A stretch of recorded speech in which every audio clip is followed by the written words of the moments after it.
Harry Potter and the Chamber of Secrets, Chapter 7, Mudbloods and Murmurs.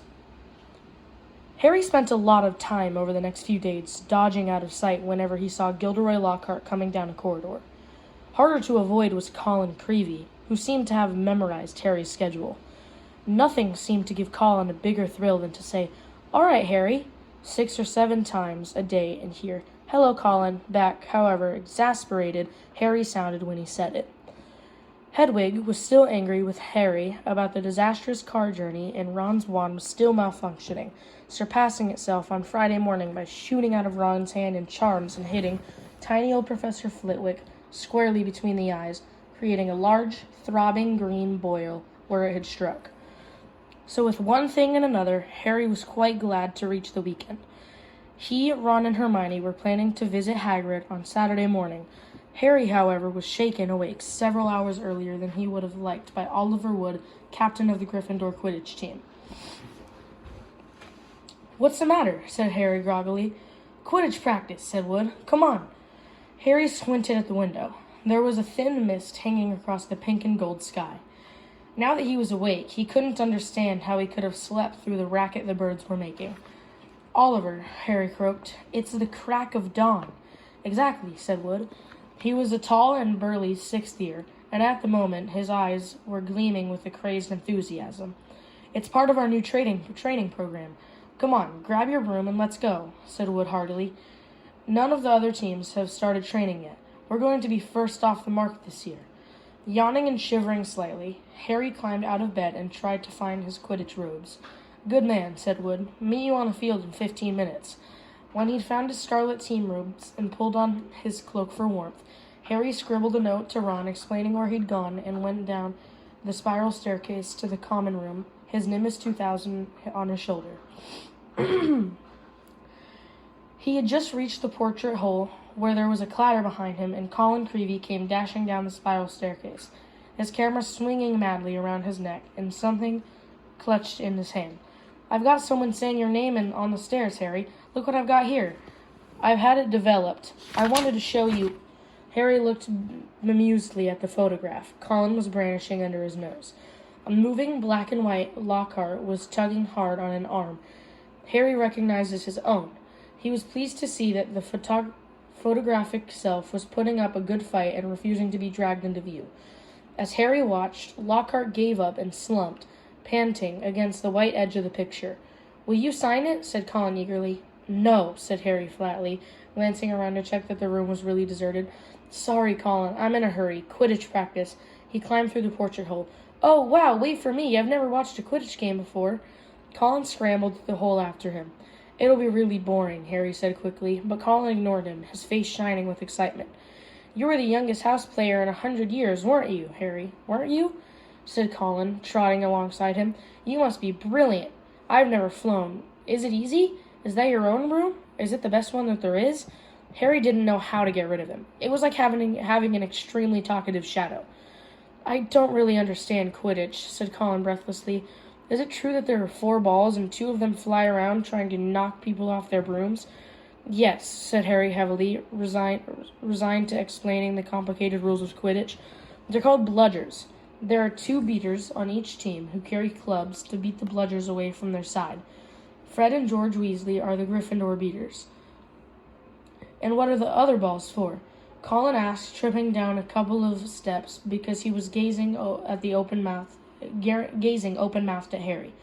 "Well, the quaffle, that's the biggest red one, is the one that scores goals. 3 chasers on each team throw the quaffle to each other and try and get it through the goalposts at the end of the pitch. They're 3 long poles with hoops on the end. And the 4th ball is the golden snitch," said Harry, "and it's very small, very fast, and difficult to catch. But that's what the seeker's got to do, because a game of Quidditch doesn't end until the snitch has been caught.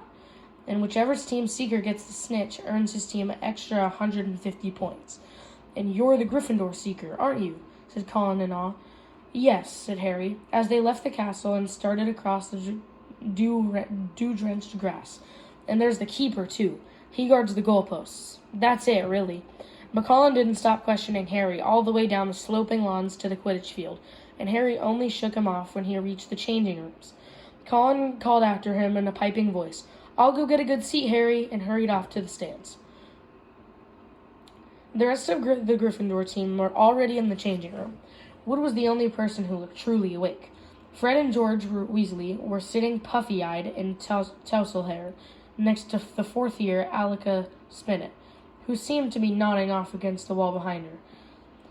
Her fellow chasers, Katie, Belle, and Angela Johnson, were yawning side by side opposite them.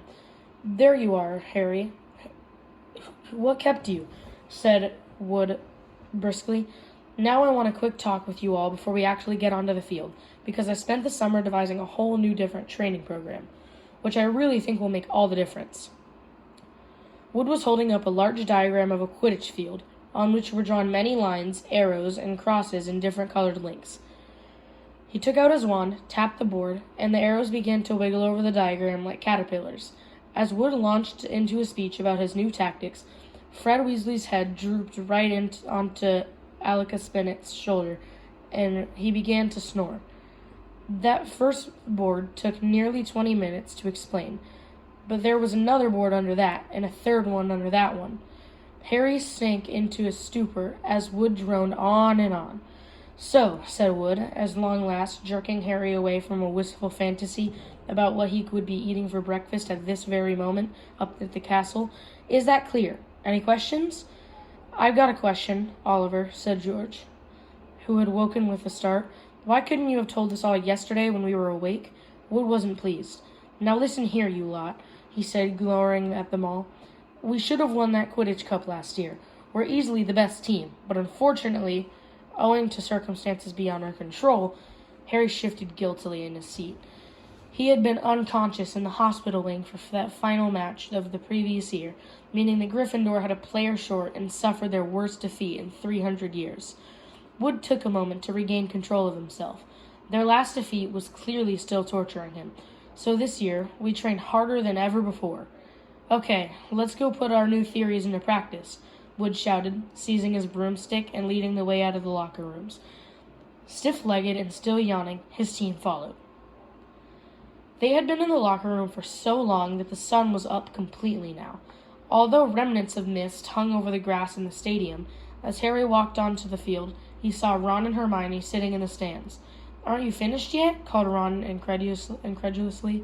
"Haven't even started yet," said Harry, looking jealously at the toast and marmalade Ron and Hermione had brought out of the Great Hall. "Wood's been teaching us new moves." He mounted his broomstick and kicked at the ground, soaring up into the air. The cool morning air whipped at his face, making him far more effectively than Wood's long talk. Waking him far more effectively than Wood's long talk. It felt wonderful to be back on the Quidditch field. He soared right around the stadium at full speed, racing Fred and George. "What's that funny clicking noise?" called Fred as they hurtled around the corner. Harry looked into the stands. Colin was sitting in one of the highest seats, his camera raised, taking picture after picture, the sound strangely magnified into the deserted stadium. "Look this way, Harry, this way!" he cried shrilly. "Who's that?" said Fred. "No idea," Harry lied, putting on a spurt of speed that took him as far away as possible from Colin. "What's going on?" said Wood, frowning as he skimmed through the air toward them. "Why's that first year taking pictures? I don't like it. He could be a Slytherin spy, trying to find out about our new training program." "He's in Gryffindor," said Harry quickly. "And the Slytherins don't need a spy, Oliver," said George. "What makes you say that?" said Wood testily. "Because they're here in person," said George, pointing. Several people in green robes were walking onto the field, broomsticks in their hands. "I don't believe it," Wood hissed in outrage. "I booked the field for today. We'll see about this." Wood shot toward the ground, landing rather harder than he meant to in his anger, staggering slightly as he dismounted Fred. As he dismounted, Harry, Fred, and George followed. "Flint," Wood bellowed at the Slytherin captain. "This is our practice time. We got up specially. You can clear off now." Marcus Flint was even larger than Wood.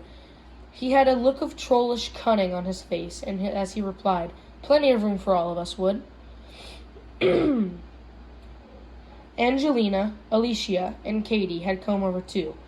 There were no girls on the Slytherin team, who stood shoulder to shoulder, facing the Gryffindors, leering to a man. "But I booked the field," said Wood, positively spitting with rage. "I booked it." "Ah," said Flint, "but I've got a specially signed note here from Professor Snape.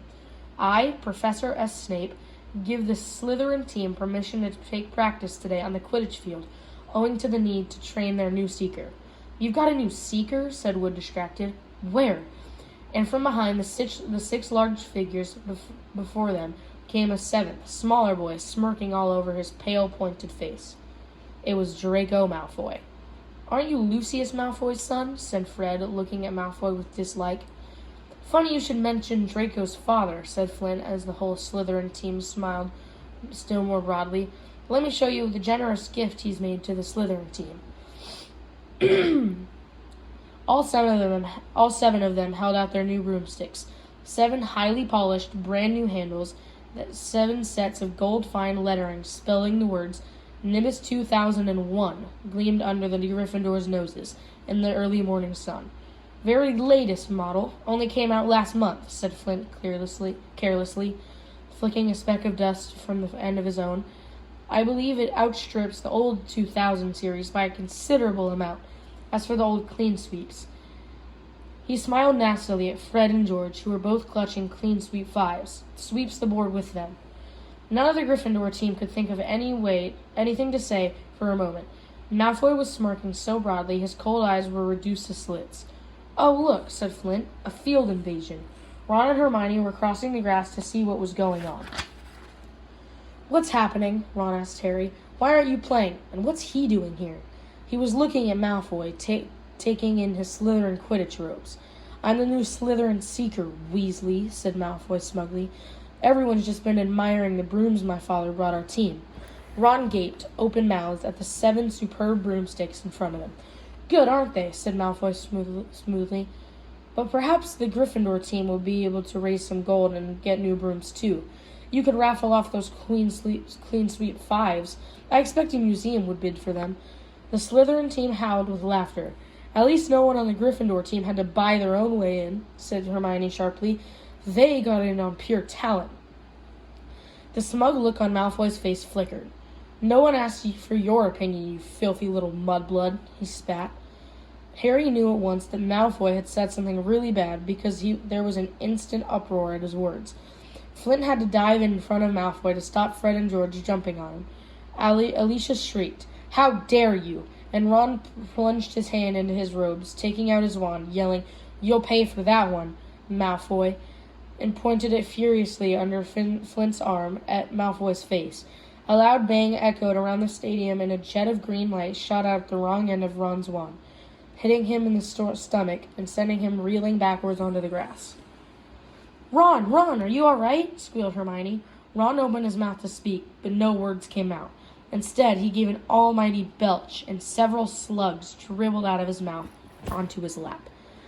The Slytherin team were paralyzed with laughter. Flint was doubled up, hanging onto his new broomstick for support.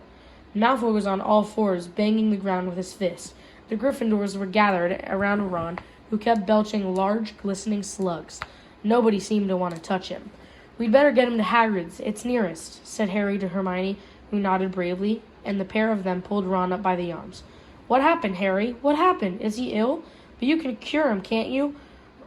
Colin had run down from his seat and was now dancing alongside as they left the field. Ron gave a huge heave, and more slugs dribbled down his front. "Ooh," said Colin, fascinated and raising his camera. "Can you hold him still, Harry?" "Get out of the way, Colin," said Harry angrily. He and Hermione supported Ron out of the stadium and across the grounds toward the edge of the forest. "Nearly there, Ron," said Hermione as the gamekeeper's cabin came into view. "You'll be all right in a minute. Almost there." They were within 20 feet of Hagrid's house when the front of the door opened, but it wasn't Hagrid who had emerged. Gilderoy Lockhart, wearing robes of palest mauve today, came striding out. "Quick behind here," Harry hissed, dragging Ron behind a nearby bush. Hermione followed, somewhat reluctantly. "It's a simple matter if you know what you're doing," Lockhart was saying aloud to Hagrid. "If you need help, you know where I am, and I'll let you have a copy of my book. I'm surprised you haven't already got one. I'll sign one tonight and send it over. Well, goodbye," and he strode away towards the castle. Harry waited until Lockhart was out of sight, then pulled Ron out of the bush and up to Hagrid's front door. They knocked urgently. Hagrid appeared at once, looking very grumpy, but his expression brightened when he saw who it was. "Been wondering where you'd come to see me. Come in, come in. Thought you might have been Professor Lockhart back again." Harry and Hermione supported Ron over the threshold into the one-roomed cabin, which had an enormous bed in one corner, a fire cracking merrily in the other. Hagrid didn't seem perturbed by Ron's slug problem, which Harry hastily explained as he lowered Ron into a chair. "Better out than in," he said cheerfully, plunking a large copper basin in front of him. "Get 'em all up, Ron." I don't think there's anything to do except for wait for it to stop," said Hermione anxiously, watching Ron bend over the basin. "That's a difficult curse to work at the best of times, but with a broken wand..." Hagrid was bustling around, making them tea. His boarhound, Fang, was slobbering all over Harry. "What did Lockhart want with you, Hagrid?" Harry asked, scratching Fang's ears. "Given me advice on getting kelpies out of a well," growled Hagrid, moving a half-plucked rooster off his scrub table and setting down the teapot.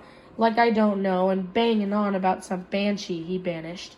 If one word of it was true, I'll eat my kettle."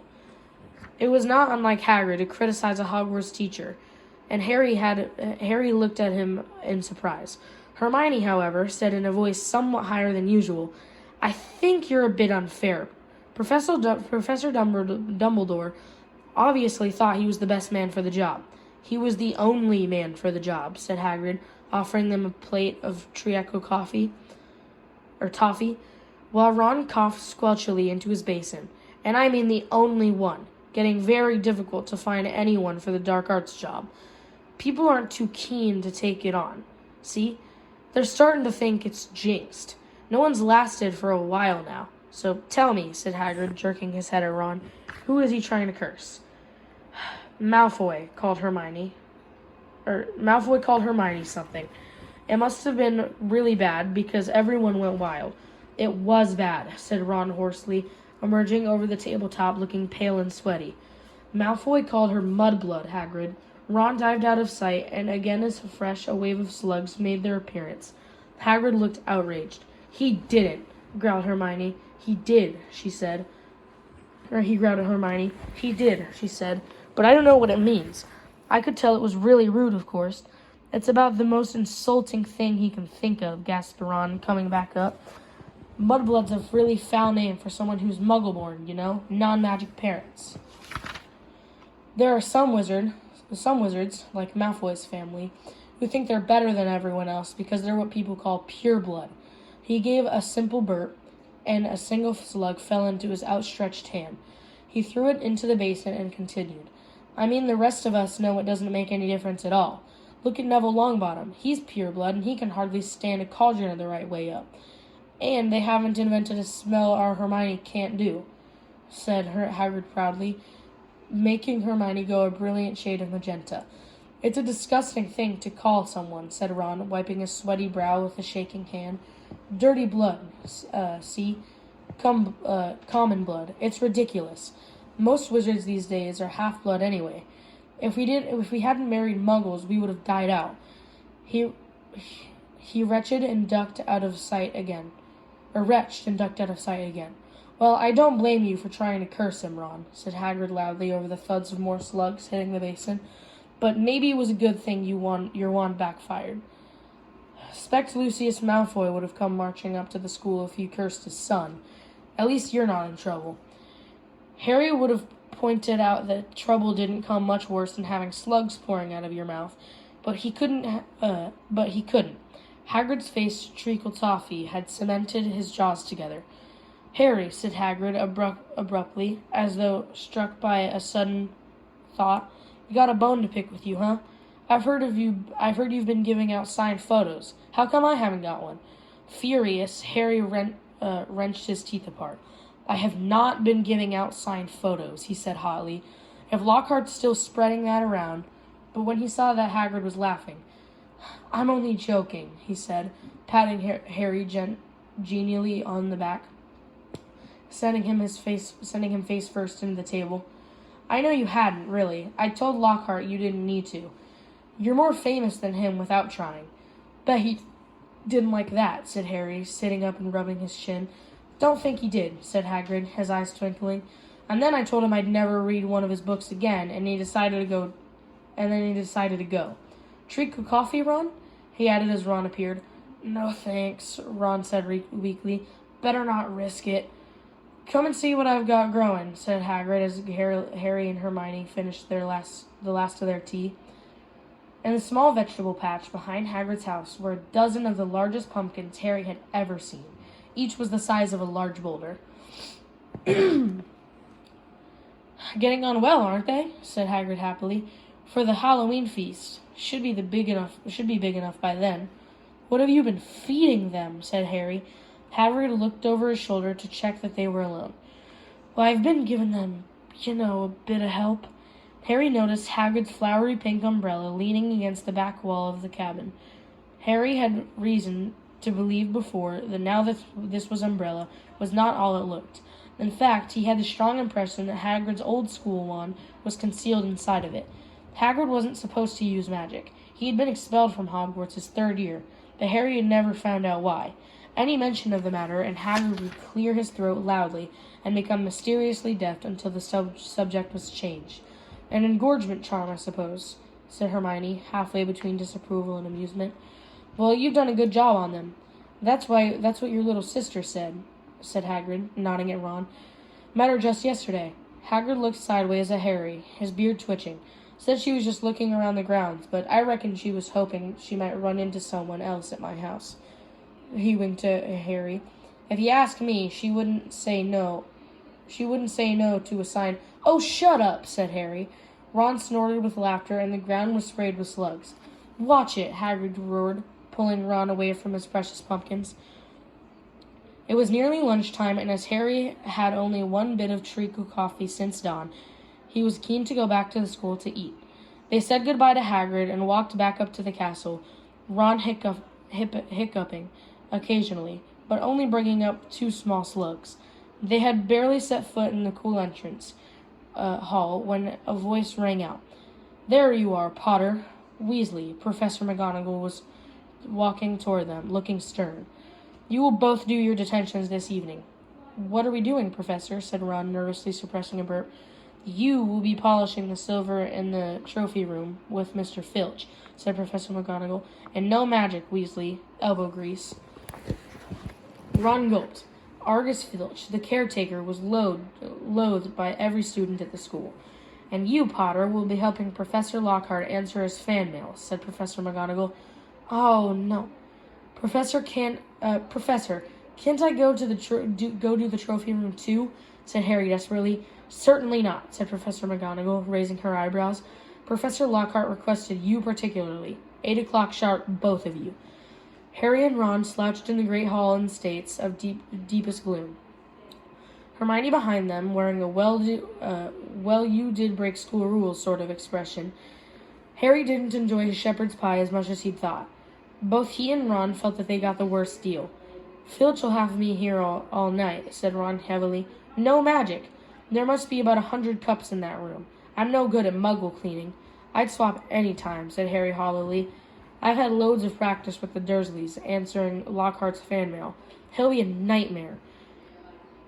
Saturday afternoon seemed to melt away, and in what seemed like no time, it was 5 minutes to 8, and Harry was dragging his feet along the second-floor corridor to Lockhart's office. He gritted his teeth and knocked. The door flew open at once. Lockhart beamed down at him. Ah, there's the scallywag, he said. Come in, Harry, come in. Shining brightly on the walls by the light of many candles were countless framed photographs of Lockhart. He had even signed a few of them. Another large pile lay on his desk. You can address the envelopes, Lockhart told Harry, as though this was a huge treat. The first one's to Gladys Gudgeon. Bless her, huge fan of mine. The minutes snailed by. Harry let Lockhart's voice wash over him occasionally, saying, and right, and yeah. Now and then he caught a phrase like, fame's a fickle friend, Harry, or celebrity is as celebrity does. Remember that. The candles burned lower and lower, making the light dance over the many moving faces of Lockhart watching him. Harry moved his aching hand over what felt like the 1,000th time, and the 1,000th envelope, writing out Veronica Smethly's address. It must be nearly time to leave, Harry thought miserably. Please let it be nearly time. And then he heard something. Something quite apart from the spitting of the dying candles and Lockhart's prattle about his fans. It was a voice. A voice to chill. It was a voice to chill the bone marrow. A voice of breathtaking, ice-cold venom. Come to me. Let me rip you. Let me tear you. Let me kill you. Harry gave a huge jump, and a large lilac blot appeared on Veronica Smethley's street. What? He said loudly. I know, said Lockhart. 6 solid months at the top of the bestseller list. Broke all records. No, said Harry frantically. That voice. Sorry, said Lockhart looking puzzled. What voice? That voice that said... Didn't you hear it? Lockhart was looking at Harry in high astonishment. What are you talking about, Harry? Perhaps you're getting a little drowsy? Great Scott, look at the time. We've been here nearly 4 hours. I never would have believed it. That time's flown, hasn't it? Harry didn't answer. He was straining his ears to the voice again, but there was no sound now except for Lockhart telling him he mustn't expect a treat like this every time he got detention. Feeling dazed, Harry left. It was so late the Gryffindor common room was almost empty. Harry went straight up to the dormitory. Ron wasn't back yet. Harry pulled on his pajamas, got into bed, and waited. Half an hour later, Ron arrived, nursing his right arm and bringing a strong smell of polish into the darkened room. My muscles have all seized up, he groaned, sinking on his bed. 14 times he made me buff up that Quidditch cup before he was satisfied. And then I had another slug attack all over a special award for services to the school. Took ages to get that slime off. How was it with Lockhart? Keeping his voice so low as to not wake Neville, Dean, and Seamus, Harry told Ron exactly what he heard. And Lockhart said he couldn't hear it? Said Ron. Harry could see him frowning in the moonlight. Do you think he was lying? But I don't get it.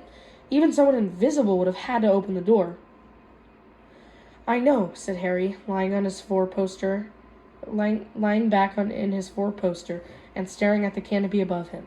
I don't get it either.